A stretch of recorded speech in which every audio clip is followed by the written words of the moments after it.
right, today we have the legend Rod Khleif on the show, and honored that he can be on the show. And Rod, my guess is most people have probably heard of you, but if you can give us 30 seconds of who you are. Well, he's a legend in his own mind. Let's start there for sure. But oh gosh, it might take me a hair more than 30 seconds. But No, go I'm a ahead. Dutch. Take your time. I'm a Dutch immigrant. Um, think wooden shoes and windmills. Immigrated this country when I was 6 years old with my mother Zvancha and my brother Albert. Ended up in Denver, Colorado, where I lived for about 30 years. But when we first got there, we really didn't have much. I remember eating expired food. Believe it or not, there was an expired food store we shopped at, drinking powdered milk with our cereal in the morning because it was cheaper than real milk. Trust me, sound better than it is. And you remember all this.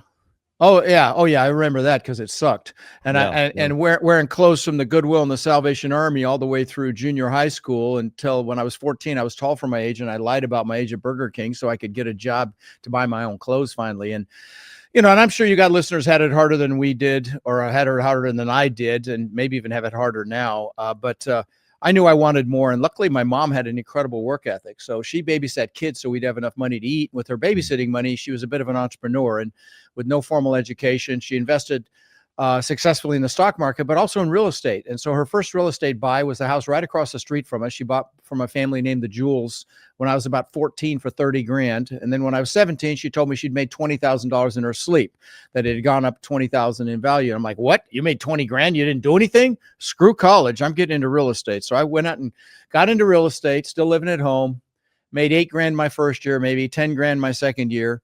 But my third year made over $100,000, which back in 1980 was pretty decent money. And so what happened between year 2 and year 3 that caused me to 10x my income? Well, what happened? I was working for a guy. I was a real estate broker, but I worked for another broker, was dating his daughter. And he taught me about the importance of mindset and psychology, how really 80 to 90% of your success in anything is your mindset and psychology. Only 10 to 20% is the mechanical stuff we talk about on our podcast. And, fast forward to today, I've owned over 2,000 houses that I've rented long-term.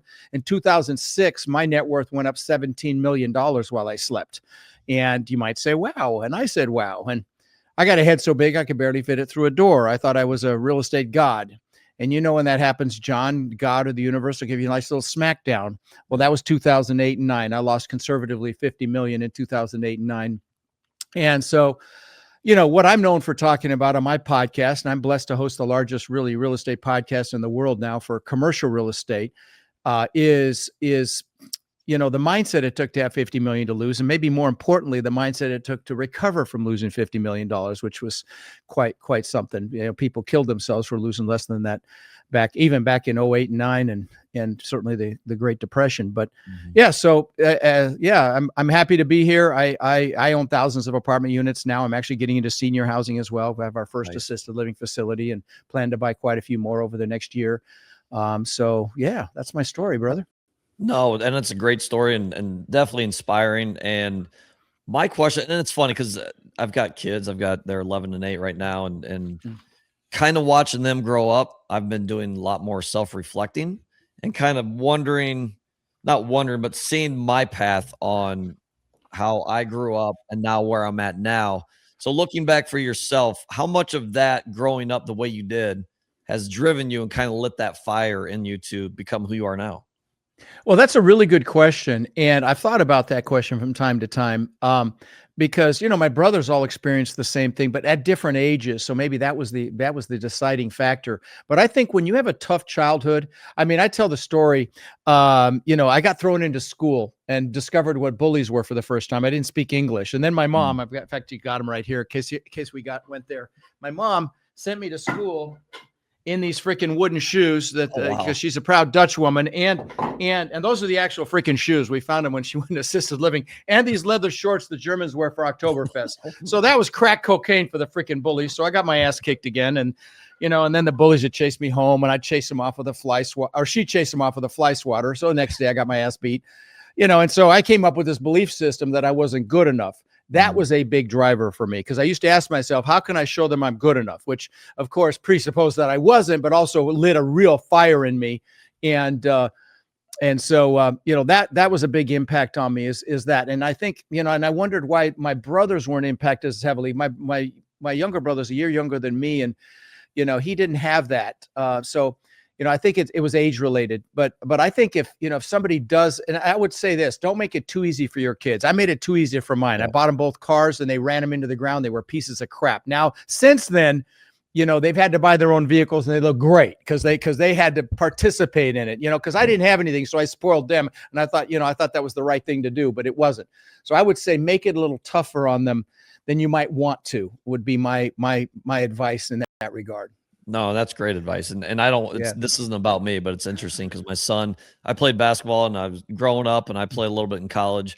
My son, who's 8, is playing now, and watching him not struggle. He's good, but he's smaller. So he's struggling, and it's tough to go through that and not, really push him, but he's got to have that desire. Right. And that's why I wanted to ask you about your desire from growing up. And obviously you have kids too. So it's really interesting, the people that, the inner furnace that you have, right? Your siblings could have had the same thing. I don't know if your kids do now or not, but it's interesting that one little spark can set someone like you. Well, the key is with the kids is just to expose them to absolutely as much as possible and try to embed in them curiosity. Curiosity is probably the most powerful thing you could teach your kids to have, in my opinion. Is curiosity. And yeah, I mean, that inner fire for me, at first it was girls, I wanted girls. So I've done all the stupid shit like the Lamborghini and the Rolls Royce and the Bentley and the Maserati and the Corvettes and all this stupid shit I thought was important. But now it's, honestly, and this is going to sound like BS, but it's not. Now what drives me is the success of my students. I mean, I have a wall in my office in the other building here with literally hundreds of thank you cards from my students, my warriors and my coaching students. They now own, I believe, around 300,000 multifamily units under my tutelage, something I'm very proud of, and every other asset, tons of senior housing, student housing, mobile home parks, industrial flex space, you name it. And and it's just a freaking blessing. You know how your goals change over time. I get love every single day. And again, this is not bragging. This is just me telling you what the driver is for me, because we're talking about fire. I mean, I literally get DMs, emails, gifts, cards, literally every single day, and it's my greatest blessing. Now I get hate every day too from these little wimps in their mom's basements, entitled little babies that no one should have owned 800 houses. Yeah, well, no one should hide in their mom's basement either. But I get love every single day, which is just such a freaking blessing, and that's a driver for me at this point. Yeah. Well, that flame doesn't burn out, right? Helping others. So when did that kind of, I don't want to say turn, but when did you notice that, like, okay, this is an inner drive. You've made your money, whatever.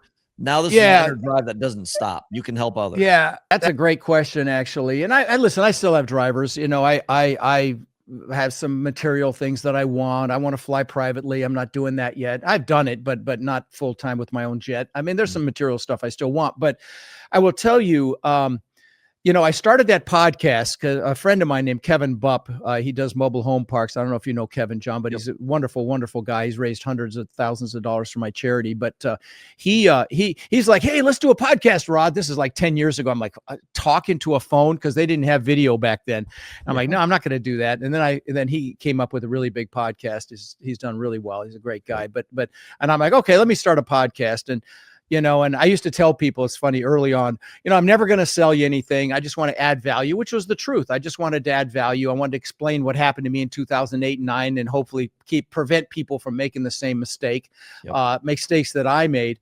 And then, I used to say I never sell you anything. Now I'm a freaking liar, because I sell everything, courses and coaching, but I never planned to. You want to make God laugh, you tell me your plans. But as far as the fires, the coaching, as I started, when I started, I did the podcast and I started taking free phone calls from my listeners. I literally had hundreds of those calls, 30-minute calls. I said, listen, I'll talk about anything with you. 30 minutes. I have nothing to sell you. And I got so much pleasure from that. I didn't realize that at my heart, I'm a coach and a teacher, and I just didn't realize it. And I got so much pleasure from it. It became an addiction. And then people are like, hey, you know, I wish you did something. And I wrote a book. I've got it here, actually. It's a #1 bestseller in 3 categories. I've given away tens of thousands of copies of this book. It's called How to Create Lifetime Cash Flow Through Multifamily Properties. I still give it away. If you want the physical copy, you pay like $6, $7. And people are like, well, you're making money on that. No, it cost me $30 over and above that to send it to you. But if if you're interested in multifamily, go to rodslinks.com, and there's a free book section, a bunch of free books that you don't pay anything for. They're PDFs, but if you want this one, you're going to pay for the shipping. But rodslinks.com, and I've never had a critical word about it, but the reason I bring that up is I wrote this thing, you know, that's the first thing I did. You know, I didn't have a course or coaching or anything, and then finally I got so much feedback and I started doing the courses and the coaching and all that stuff. So no, that's awesome. So let's go back a little bit. So by the time you're 18 to 2008, when, you know, the market crashed, real estate market crashed, you built, your portfolio was of thousands of properties, right? What did your team look 2,000 houses. I bought 2,000 houses. Yeah. And my team was my brother, a couple of brothers for a while, mostly one brother. And I had some employees. That was it. That was my team. It wasn't like in the commercial real estate space, it's a team sport for sure. I could have bought most of those houses by myself, and I bought a lot of them by myself. The first 500 in Denver were all by myself. And don't get me started. If I still had those, that's, woulda, coulda, shoulda. You look back on stuff you did. And I sold those to buy in Florida, which is where I lost everything. But I had 500 houses in Denver. If I still had those, they'd be free and clear, and I would be netting $1 million a month. Bottom line net. Anyway, woulda, coulda, shoulda. But I would have never met my wife, who's the love of my life. Anyway, so now I lost my. Ask about your team back then. No, yeah. Team. Yeah. So it was mostly employees. I self-managed my properties. I ended up buying a couple of hundred houses in Memphis. Big mistake. I don't even want to fly over Memphis airspace. I feel like my IQ drops now, but nothing against it. But if you live in Memphis, you know what I'm talking about. But, and then I bought 1,300 houses in Florida here. But, when the crash happened in 2008-9, I had 800 up and down the Gulf Coast of Florida. And, then pretty much lost everything at that point, but it's all good. I'm back. Yeah. And obviously you learned a ton. Oh God. Yeah. If you had to go back and do that again and say you bought the same houses, how could you have made it through it? Or was there no way? There was a few things I could have done. I had been tainted by Section 8. Okay. Like Section 8 was a pain in the ass, and people could abuse the program, trash the house, not pay the rent, and stay in the program. Well, that's all changed now. Yep. Had I converted those 800 houses to Section 8, I'd still have them, and they'd be free and clear at this point as well. So I didn't do that because I'd been burned by it, but I wish I had at that. So that's one thing I could have done differently. Second thing was the mistake I made is I had houses 2 hours north of me, 2 hours south of me, and everywhere in between along the Gulf Coast of Florida. So here's the things that hurt me. Florida has no state income tax, so property taxes are a little higher. So that impacts cash flow. I had properties in wind and flood zones. That impacts cash flow. But the big thing was the maintenance. And these were C-class houses. There's A, B, C, and D. A is the brand new stuff. D's the hood. Stay out of the hood. Ask me how I know. We can talk about that if you want. But most of these were C-class houses. Tougher demographic, they're harder on the properties. You have more collection issues, but and the properties are older, so you can have more maintenance for sure. And that's what killed me was the maintenance.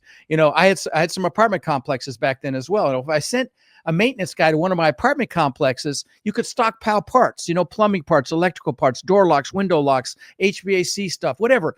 And they're in and out in an hour, a maintenance guy. Well, if I had to send a maintenance guy to one of my houses that's an hour or hour and a half one way, he's got to go. Every house is different. He's got to see what's wrong. And then he's got to go to Home Depot or Lowe's where we had an account. And I don't know about you, when Rod's happy ass tries to fix something, he ends up going to Home Depot more than once, because you forget something or you mess something up or you get into it. The same thing with maintenance guys. So what took an hour at one of my apartment complexes took all day at one of my 800 houses. So I'm going to tell you, the portfolio never really cash flowed well. And, but what killed me was in 2008 and 9, I didn't pay attention to tenant demographics. If they had good credit and they had a job. I got a 1 month's rent as deposit and no problem. Well, what I realized when I look back on it is there were a couple of things. One, I had a lot of people in retail, which got killed in 2008 and 9, but the bulk of my tenants were contractors, plumbers, electricians, drywallers, painters, roofers, and that work fell off a freaking cliff. They didn't have work. And so, it just completely imploded. Now you want to hear and then I get hate online. Well, you were probably over leveraged. I was at a 30% loan to value. Okay. I only owed 30 cents on the dollar and I still crashed and burned. Now you want to hear something crazy? By the end of 2009, my portfolio, because I was trying to sell the whole thing and I couldn't get anybody interested, my portfolio was upside down. That's how much it dropped here in Florida. Same thing happened in, Nevada and California, huge drops. And we're seeing some big drops here right now, actually, in Florida and single family houses. I was just talking to my SEC attorney about this yesterday. He was thinking about getting a house here. It's like, holy crap, I saw stuff in the 200,000 range. Like, what? Yeah. So anyway, that was a long answer to your question, but that's what happened in 08 and 9. Yeah, no, all good. And obviously that's, none of us want to go through that. So we want to learn from others, right? We're going to make our mistakes too, but it's easier to learn from others. So you learn mistakes. When I do a boot camp, I have panelists on stage. They're always my students. In fact, I've got one. I don't know when this is going to air, but I have a virtual event pretty much every month and a half now. It's 2 days. I don't sell anything, but I have panelists on stage. They're my students, and it's sometimes 3 or 4 billion in assets represented by them. And the question I always try to make sure that gets asked is talk about I call them seminars. That was a $50 million seminar. I don't call them failures. My students all know that's what they are. And I said, talk about some of the seminars you've had, because I feel like people learn more from that than the successes, candidly, what to avoid. And so we always try to have that be one of the questions on my panels. No, 100%. So obviously all that happened. Kind of take us through the next, whatever it was, the next period of time from then till you got back kind of into the game. Well, then we get into mindset. Okay. And this is what I teach. I think this is the reason my podcast is so successful and my students are so successful is they actually take action with what they learn, because it's 80 to 90% of your success in anything is your mindset. And so like, if you come to one of my boot camps, the first thing we do is goal setting on steroids, because how do you get anything if you don't know what it is? And you've got to have goals to push you through fear, to push past limiting beliefs, or to get uncomfortable. A lot of people are comfortable, and that comfort zone's a nice warm place, and nothing freaking grows there, right? So, the things that I did back when I lost everything was I reassociated with my goals. That was the number one thing. So, because I had to create that hunger again. And that's the same thing if you're just getting started, or if you've got a job and you need to do a side hustle. These things I'm going to say next are the same things you got to do to get going. Okay. So the first thing I did was the goals. And then I had to make a decision. Okay. Crawl out from underneath the rock I was hiding under, and the Latin root for the word decision means to cut off. It doesn't mean dip the toe in the water. It doesn't mean 1 foot in, 1 foot out. It is freaking done. A great analogy for a decision means when you attack the island, you burn your ships. You're taking their damn ships home. That's a decision. Okay. So I made a decision. All right, enough is enough. I'm going to get off my ass and make something happen again and reassociate with my goals. And then, you've got to take that first step. And I'm going to tell you, that can be the hardest step of your life. And again, it's the same thing if you're just getting started or you haven't gotten started yet. You've got to take that first step. And so I did. I actually formed a litigation support company and ended up being nobody had ever done this. We helped thousands of families save their homes that were in foreclosure. I built law firms in 5 states. That's a long story we won't get into. But the point is, I took that first step and made it happen. And a lot of people that listen to us, John, are analytical, and you know who you are, and I love you. But and you fear failure. I'm going to tell you, fear regret much more than failure. Okay. Dr. Martin Luther King said the journey of 1,000 miles begins with a single step, but you got to take that step. I'm sorry. Lao Tzu said that. Dr. King said, you don't have to see the whole staircase. Take the first step, the next step will be revealed. Lao Tzu said the journey of 1,000 miles, but you got to take that step, and it can sometimes be the most important step of your life. And, I see it with my students. It's like the law of the first deal. It's the scariest. It takes the longest. It's the most stressful. It's been 4 months, 6 months. I'm kicking them in the ass. You got this. Keep making the phone calls. Keep doing it. Then they get one. Next thing I know, they have 3. I'm like, what the heck just happened? They realized it was all between their ears. Now, as it relates to failure and regret, let me share something. There's this nurse in Australia, a hospice nurse named Bronnie Ware. So she took care of patients when they were about to die. And she wrote a book. Well, she asked him a question, John, and the question was, do you have any regrets? And she wrote a book about it. It's a national bestseller, something like The 5 Regrets of Dying. The number one regret was not living the life I could have lived, living someone else's life, not doing what I know I'm capable of. Fear that. Don't fear failure, okay, in my opinion. And as it relates to fear and limiting beliefs, everybody's got fear. The most successful people on the planet have fear. We achievers, we call it stress. But but achievers push through in spite of it. They recognize that action mitigates fear, so they take action, and that's how they push through it. And a lot of people have limiting beliefs. Like mine. I wasn't good enough. People, I'm not smart enough. Another one of mine was I'm not analytical enough, or I'm not good enough, whatever. I'm too young, I'm too old, whatever. These belief systems, the thing to remember, if you've got one of these you're consciously aware of, is there's a reason the acronym is BS, because they are BS. We just believe they're real, right? And so if you've got one of them, drag it out into the daylight, look at it with your adult rational mind and recognize that it's BS, and it will dissipate. I mean, I used to be afraid to raise my hand in front of 10 kids in a classroom, and now I speak in front of thousands and thousands of people a year, typically in flip-flops, okay? So, it's very wonderful to become free from the opinion of others. And if you've got some of those BS belief systems, drag them out into the daylight, look at them with your adult rational mind, and they will dissipate. Yeah, so that's all great. Do you think, because obviously you're coaching students, do you think the most successful ones love the process more than the outcome? Love the process more than the outcome. I think you have to love the process. I think you have to love what it is you're doing. When you love what you do, work is play. Okay. And so, you've got to do what you love. And that's why I was telling you to have your kids try a bunch of different stuff, because, also when you love what you do, you're going to be strong at it. You're playing to your strengths, which you absolutely want to do. You want to play to your strengths, especially in my business, because lots of different hats you can wear. Play to your strengths and hire, align, or partner for your weaknesses. When you love what you do and you're playing to your strengths, you're also going to be passionate, and passion is required to influence people. Okay. And in my business, you got to influence sellers, brokers, potential investors. Any business, you're going to have investors. You got to influence them. And if you're passionate, that draws them in. People can feel the passion, and so super important to do what you love. And so I don't know if I answered your question about process versus outcome, but I think the outcome's important too. It's a driver. It creates that hunger and desire, but you got to love I think both. I think you got to love the process. Another piece of this is focus. My podcast, I think we're at about 30 million downloads, which doesn't sound like a lot in today's social media world, but for a niche podcast, it's pretty damn good. And I listen to 2 podcasts. One of them is Joe Rogan, and the other one is Tim Ferriss. I try to get both sides of the aisle. I'm definitely on the Joe side, but I try to stay balanced. And remind me to talk about Elon Musk for a second on that. But on Tim Ferriss's show, let me pre-frame this. Focus is power. Wherever your focus goes, your energy flows, okay? And whatever you focus on grows larger, both positive or negative. Like I get students, or people call me and say, how do I get out of student loan debt? I'm like, wrong question. How do you make so much money that debt's irrelevant is the question you want to ask. They asked Mother Teresa if she was anti-war. She said, no, I'm pro-peace. I mean, you see the breakdown there. Well, the reason I bring up these podcasts is I listen to Tim Ferriss, and he interviews the best of the best in the world, the best athletes, swimmers like Michael Phelps, NFL, NBA players, actors like, Hugh Jackman, Ed Norton, Arnold, Jamie Foxx, billionaires like Ray Dalio, heads of the biggest companies in the country or the world like Zuckerberg. And he deconstructs their success. And I started to hear a pattern, John. They almost all meditate. What does meditation enhance? Focus.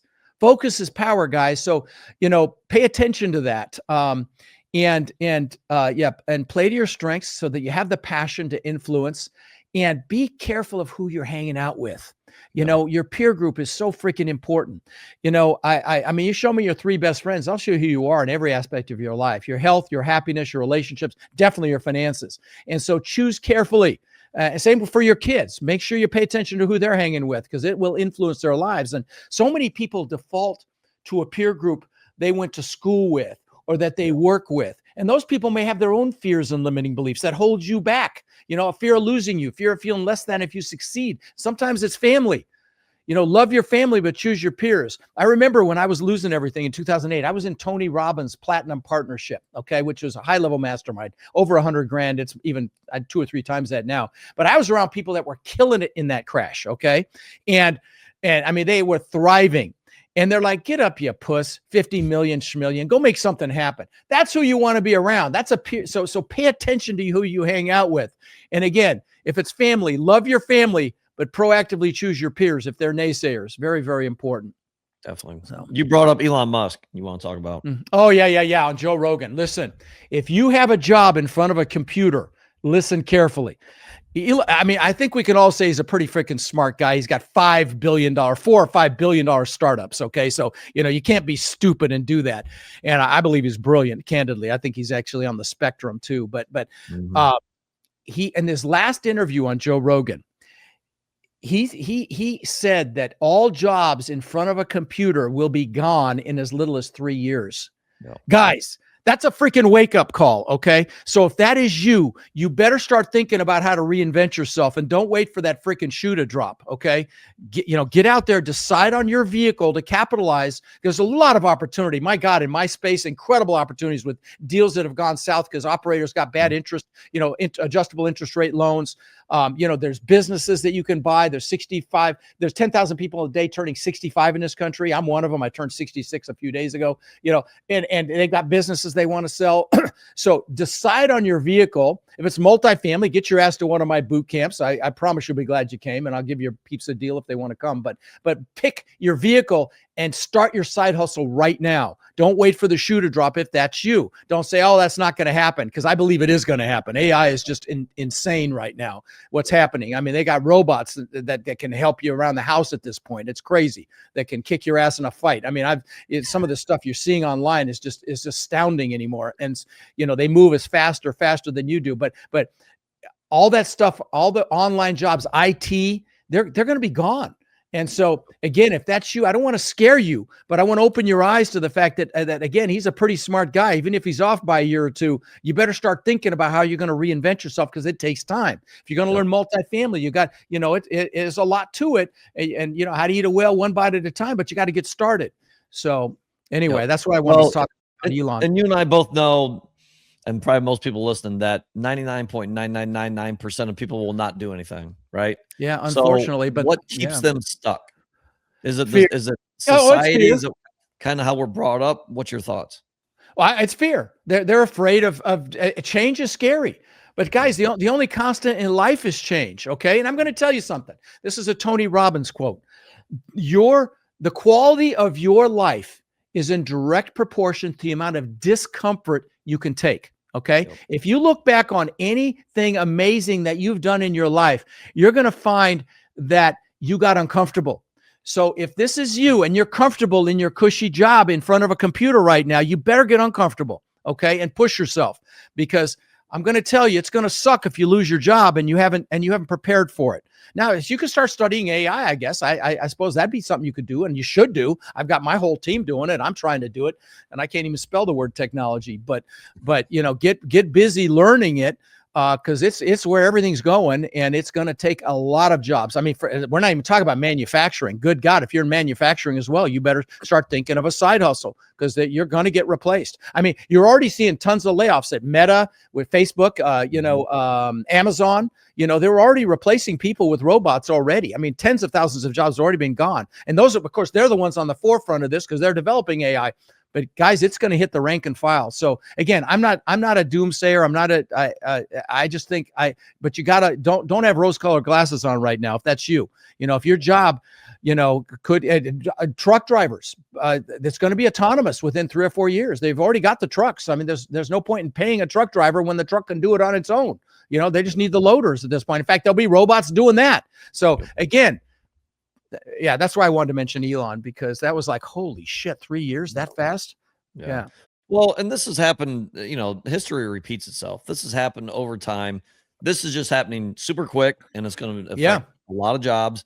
But I think people are just, like you said, they're afraid, or they just bury their head in the sand. It's like, well, that's it. Right. They're ostriches. No, they're ostriches. That's it. What's that? I said, no, I'm sorry, I interrupted. They're proactive. Okay. You got to be proactive, and the people are ostriches. They hide their head in the sand, like you said, and you can't do that, because you're gonna have a lot of pain. I mean, be prepared, and that's the Boy Scout motto: be prepared. And so start playing around with it. I mean, you wouldn't be listening to this podcast if you didn't want more to begin with. Okay. So it's time to take freaking action if this is you. No question. Even if it's not, even if you've got a job that you don't think is going to get taken away, but you're here for a reason, decide what your vehicle is going to be. Now, I'll tell you something else too. Don't make your vehicle your identity. Okay. I call them seminars when they fail, but whatever you decide to do is a vehicle. If it fails, you're not a failure. Okay. People that kill themselves make their vehicle their identity. I don't know. About 6 months ago, you heard about that Forex trader, that Bitcoin guy killed himself in his Lamborghini, freaking shot himself in the head and also lost a lot of money. He made it his identity. Don't do that. Okay. It's the same thing in 2008 and 9. People jumped off buildings, certainly in the Great Depression. So make it your vehicle. I've built 29 businesses so far in my career. I was blown away when I counted them. 29. I mean, you name it. Gold buying business, frozen yogurt shops, carpet cleaning business, mortgage company, you name it. And 29 of them, several worth tens of millions of dollars. I've got 2 right now that are. However, most were spectacular, flaming seminars, okay? Because again, we fail our way to success. So don't fear failure. Yeah, no, I think, especially coming from this with sports background and, especially having kids. Now, I've always said with my kids, I want them to fail early and often. It's not fun watching them go through that, but you should be looking for failure and not, you should be trying. Right. You should be trying things and looking for failure because that's how you learn. Let me share something. It really, that's so funny you said that because I regularly mention this. I got to meet the billionaire owner of Spanx, Sarah Blakely. Spanx is, guys, it's the stuff that holds stuff together under women's clothing, and she started with $5,000 and she's a billionaire. She sold a lot of the company to venture capitals and beautiful human being. But I met her at a mastermind. And she told me that her dad used to ask her and her brother on a weekly basis, what have you failed at this week?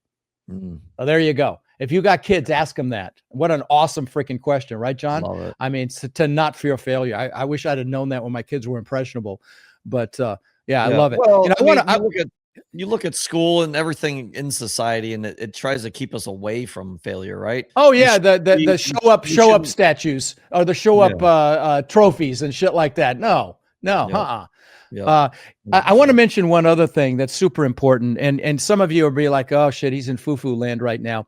Let's talk about gratitude for a minute. Okay. And if you want success, listen up. Okay. Now, because it's the most important foundational emotion we have available to us. It makes us stronger when we face adversity. It strengthens our immune system, makes our heart stronger, lowers our blood pressure, brings us closer to our spirituality. But it's also how you attract everything you want in your life. Okay. It's how I manifested. Yeah. I mean, it's how I basically manifested 50 million to lose and how I got it back.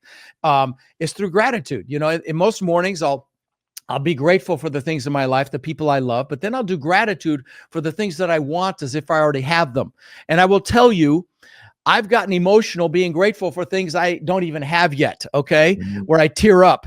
And I know I lost some of you on that, but this is how I had 50 million to lose and how I got it back. So I would say ignore it at your peril. This is how you manifest, okay? And one other piece I want to mention before we hang up, I can wait if you've got some more questions, but I want to land the plane with one thing when we're ready to hang this thing up, bud. Yeah. Well, I want to get back to your story really quick. So obviously it's mindset that got you back on track after 08. Right. But what did that next deal look like? How did you take it down? Money wise, all that. Well, I'd already bought some apartment complexes by myself. Okay. But I recognized once I got back into it that it was a team sport. So I put a team together and we bought 23 properties in 7 states. Unfortunately that partner was nefarious and did a lot of stuff he shouldn't have done. And we're likely going to end up in litigation. It's an ugly situation, but, and I teach this stuff and I still missed it, but the bottom line is working with him, I'd hired him as a CFO for my litigation support company. We decided to buy some real estate. And so, we started raising money and I started the podcast and I actually already had the podcast. And so it was easy to raise money at that point. And that's how it went. So, that's how it went. So then obviously you've rebuilt everything. You brought up goals. How do you look at like 1 month, like 30-day goals? Do you look at 1 year? Do you look at 5, 10-year? What are your goal setting I'm like? so glad you asked that question, buddy. And by the way, I've got a goal setting workshop. If you go to rodsgoals.com, it's a workshop I did. It's an hour and 15 minutes. Have your spouse do it. You do it. Have your kid, if they're over 10 years old, do it. People spend more time planning a freaking Christmas party than they do designing their lives. That's designing your life. It's rodsgoals.com. And that's the first thing we do at my boot camps. Because again, how do you get anything you don't know what it is? But the process involves deciding what you want for your entire life. Okay. Everything you could ever possibly want. And I guide you through it. I give you things to think about that you might want, things that you might want to learn, people you may want to help, all that. And I guide you through it. So I highly recommend it. rodsgoals.com. I'm not going to try to sell you anything. There's even a guide you can download, but do that. And then once you've picked everything you could ever possibly want in life, I have you put a time limit on each goal. Okay. I have you pick your top 4 1-year goals. And I have you pick that goal that if you got it, you'd freaking arrived, that goal. But then I also have you decide why those goals are an absolute must, because it's the why that drives you. It's a very powerful process. And there's more to it than that as well. But I would highly encourage your listeners, if you haven't done your goals, honestly, you should be doing them 3 times a year minimum. Okay. So if you haven't done it in 3 or 4 months, go to Rod's Goals, do the goal setting. You'll leave so freaking motivated and juiced, you'll be coming out of your skin. And you're off to the races, because you got to create that burning desire, that hunger. That's how you push through the fear. That's how you kick ass. So, that's how you actually get out of the rat race job, or even if you love the job, but you're comfortable. That's how you get uncomfortable to create the life you and your family deserve, is through goals. You got to create that hunger and that burning desire. Yep. Well, if people aren't juiced just listening to you talk on the show, I don't, there's something wrong with them anyways. Before you start kind of laying the plane here, I want to ask kind of what's your roles in your real estate investing business right now? Do you do any of the day-to-day stuff? Are you big picture? What are you doing? What's your roles? So I've got a team. Every business is nothing but people and systems. Okay. And if you've got good people and you set up the right systems, checklists, reminders, flow charts, things like that, it's pretty seamless, and you don't have to be involved in the day-to-day. I've done that with my coaching business. I have, like I say, I think 1,800 students around the country, really around the world. And like I say, they own 300,000 units. We believe that we're at like 270,000 counting. We know we're missing a ton of them.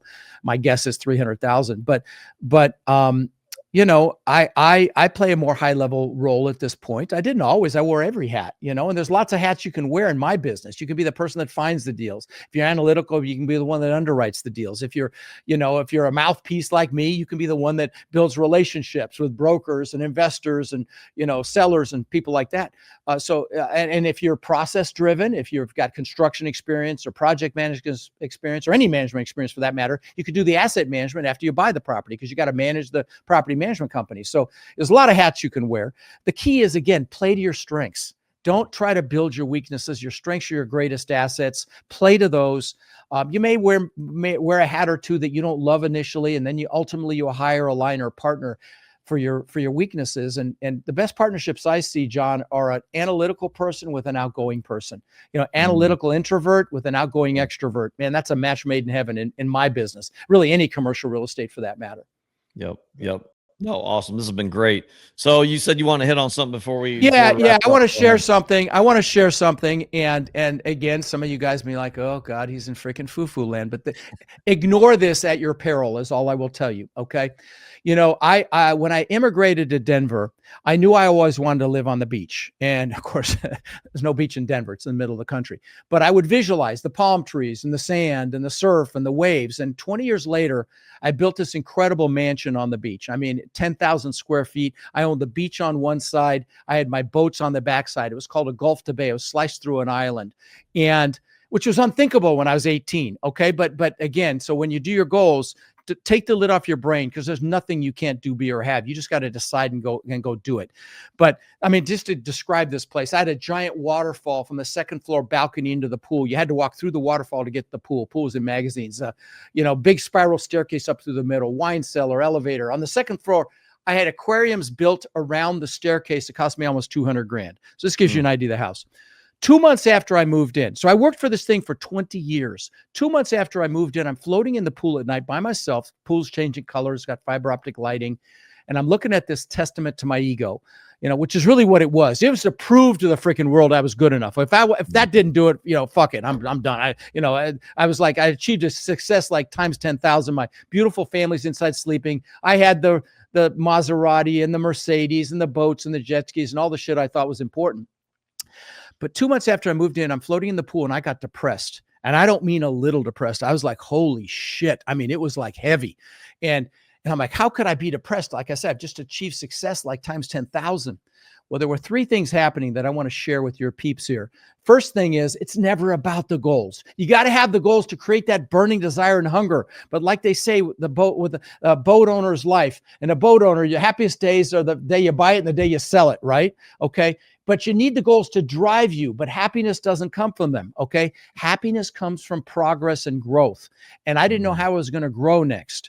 Okay. And so that was one piece. The second piece was, hang on. I just drew a blank here.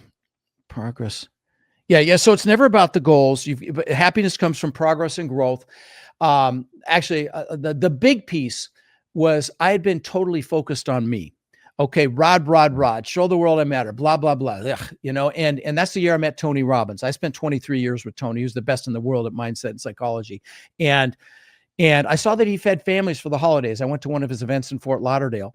I'm like, holy shit, do something for someone else. I'm embarrassed to say I had to be 40 to get that memo. This is 26 years ago. And I called my brother in Denver. I said, bro, let's feed 5 families, because I was going there for Thanksgiving. And so he called his church, found 5 families that really needed help. We had a lot of fun buying food and toys for their kids if they had them, and frozen turkeys and stuff like that. Third family changed my life, John.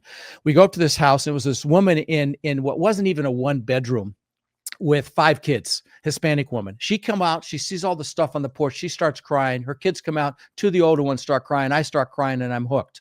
Now, this next piece I'm going to share is not me bragging. There's a real message in here, so don't tune me out. In the last 25, 26 years, I've fed over 150,000 children, at-risk children in my area for the holidays, Christmas and Thanksgiving. I've done tens of thousands of backpacks filled with school supplies to local kids, at-risk kids that don't have the freaking basic supplies for school. Don't get me started on that. I've done thousands and thousands of teddy bears to local police departments for their officers to keep in their vehicles if they encounter a child that's been in a traumatic situation. And Tony Robbins calls it the science of achievement versus the art of fulfillment. Achievement's a science. You want to learn multifamily, get your ass to my boot camp. 2 days of training, you'll know how to buy a multifamily. It's a science. I'll give you the blueprint, the map. You just got to go do it. But fulfillment is an art. You got to figure out what juices you. For me, it's kids, and it's also the elderly. But maybe it's animals. Maybe it's the environment. Whatever it is, give back right now. Okay? Don't say, well, you had money, that's why you gave back. You want the money, give back. That's how you get it faster. Okay? That's the way God works. That's the way the universe works. Would you agree with me on that, John? Absolutely. Yeah. Yep. So give back now. If you can't give up money, give up your time, because power moves to those who serve. I did an award ceremony at one of my events in Orlando. I had 1,000 participants where I gave some of my warriors a Hall of Fame award, we called it. We did a slide for each one of them. There's about 15 of them. And it wasn't the ones that had the most doors. It was the ones that we felt like contributed to the community. And I mean, they were very successful though, and I started to see a pattern. Every single one of them did something philanthropic. Schools in India, schools in Latin America, human trafficking, veterans homelessness, veterans suicide, you name it. And I looked at those 1,000 people and I pointed the slides. I said, that's what we call a freaking clue. Okay. So again, if you're listening, give back now. Tony Robbins, we've been taught to achieve to be happy, right? Like we shouldn't be happy until we've actually achieved something. This is a guy thing for the most part. But when you give back, you're happily achieving. And I know it's a play on words, but it's an important one. You'll be fulfilled. Anyway, I just wanted to make sure we ended with that. No, absolutely phenomenal and inspiring, and yeah, dead on. I mean, I couldn't say it any better. It was absolutely awesome. Thanks. So, thanks. Thank you for coming on. Well, let me plug my boot camp if I can for a second, because if you're interested in the business, go to rodslinks.com. And that my bootcamp site is there. There's a ton of free books there. So again, it's rodslinks.com, or you can text the word links to 72345.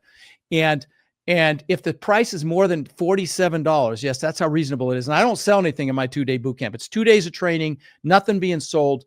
And it's about every month and a half. I've got one coming up next week, but I don't know when this will air. But it's $47. And if you didn't love it on Monday, I'll give you your freaking $47 back. I don't mean like it, I mean love it. So go to Rod's links. If the price is more than 47, just DM me. Let me know you saw me on John's show, and I'll make sure you get that price. Okay. But no freaking excuses. Okay. Less than the price of a freaking lunch. You can have 2 days of training with nothing being sold. So again, tell me your excuse. If you're serious about this, get your ass to the boot camp. You'll be glad you did. I promise. Love it. Love it. Awesome. Well, again, appreciate it. Appreciate all the information. Obviously, your heart and your giving back. I mean, I listened to you, I want to say at least 10 years ago, and I felt that, and it's inspired me. So just the information you're giving out just on podcasts, you're one of the reasons why I do a podcast. So definitely appreciate it. Appreciate you coming on. Kind of see you guys next time. Thanks, brother.